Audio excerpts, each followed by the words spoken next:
We are comparing today's housing market to that of 25 and 50 years ago. Are we better or worse off now? Deb has details in tonight's Insight. Deb? Well, Tony, household debt has been increasing at a rate of nearly 5% a year for the past 3 decades. The big reason for that is the cost of housing. At no time in the past 50 years has housing been such a major issue for so many people. And because of that, we are seeing a major shift in the home construction landscape. Here's Brian Coxford.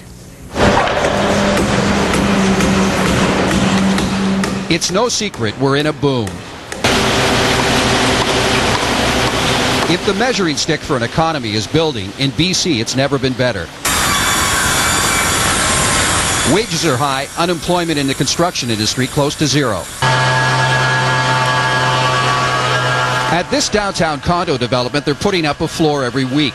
But the guys pouring the cement, pounding the nails, will likely never be able to buy one. You're building houses here. Yeah. You think you can own one? No. Not the way the prices are today. I've never really thought about really owning a house, especially out here. It's so expensive. You know, I kind of thought about owning a condo or something like that. You know what I mean? Something a little downsizing.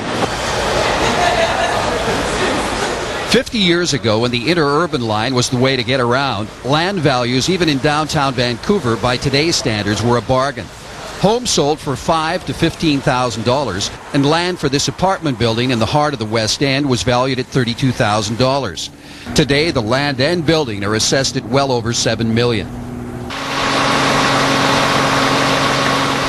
You could get a waterfront suite, as they were called then, in West Vancouver in the mid-50s for a couple of $1,000s. Waterfront lots were selling for $6,000 to $7,000 for a half acre. Today, some of these homes are fetching $10 million and more.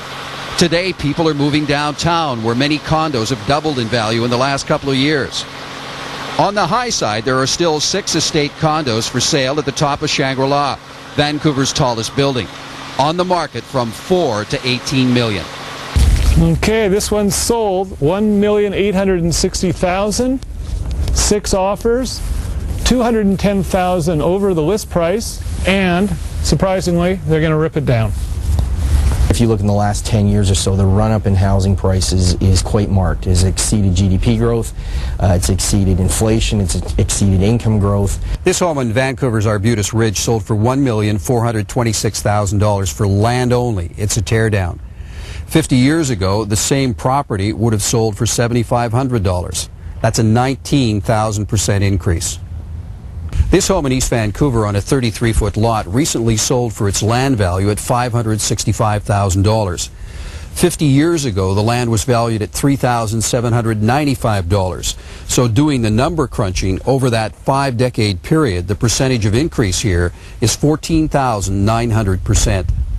Or you are better off or worse off than your parents' generation? I think that our standard of living would be worse. It certainly is worse when it comes to the affordability of housing, and that's the topic in this 4th-year business class at UBC.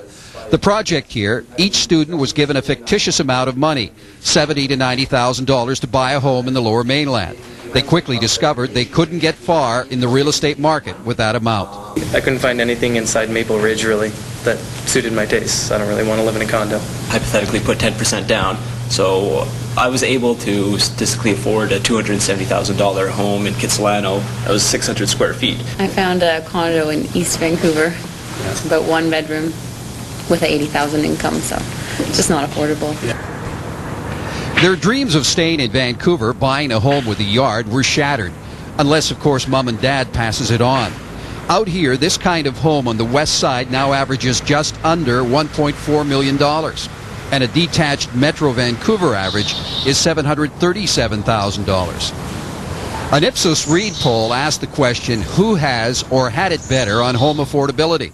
Young people today, only 1% agreed. Their parents 25 years ago, when they could still get a home for just over $100,000, 93% agreed. And 79% thought people 50 years ago also had an easier time with home affordability. We see a lot more on the multifamily side. In fact, about 80% of all housing starts today are on that multifamily category. So that's providing a much lower priced product in the marketplace. So the trend now is to build up, and that's where most of today's generation of young people will live. They will have less home and therefore be worse off than their parents. Their new backyard will be the neighborhood park.